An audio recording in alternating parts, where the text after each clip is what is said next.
Here's a quick video on how to replace the two cabin air filters in a BMW X7 iDrive 50i. So the air filters are sold in a pack of two, and the BMW dealership wanted to charge me $145. I just bought them online, same thing, for $75.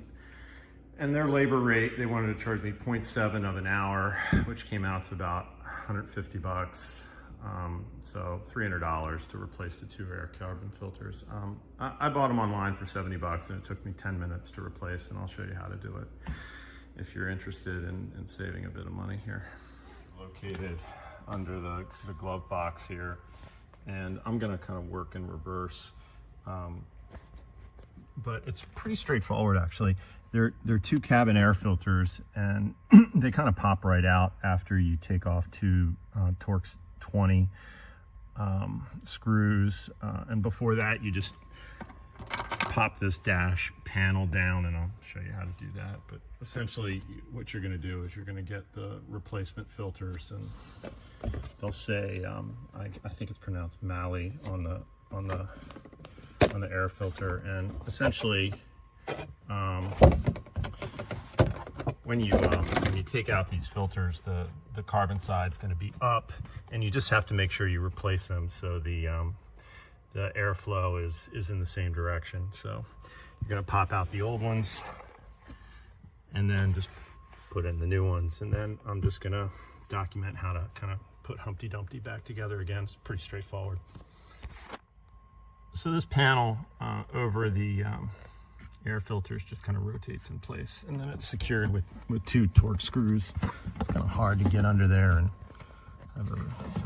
have a camera see this, but essentially you're just going to position this in place so that it basically just reapproximates the way that it went in, and then you're going to secure it with two Torx screws.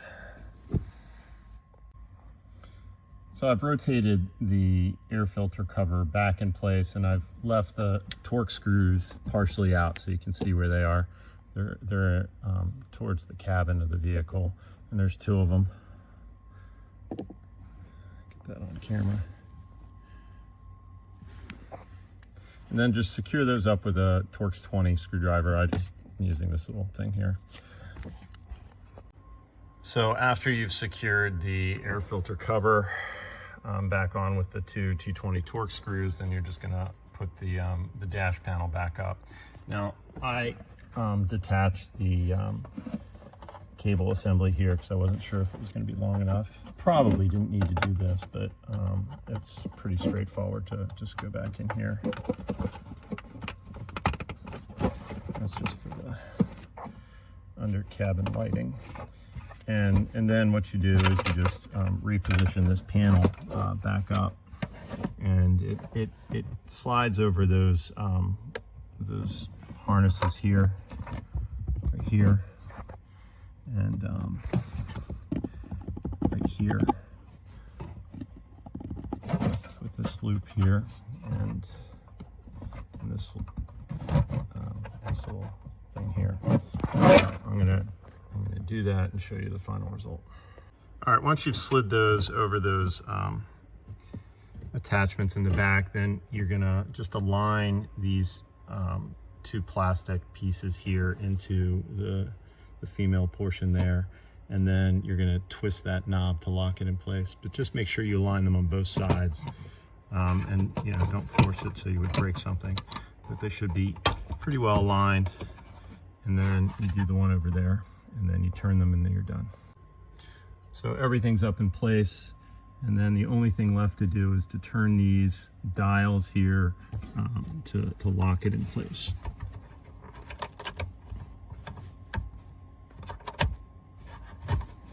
So you push up, and then you turn counterclockwise. And the same thing over here. You're gonna push up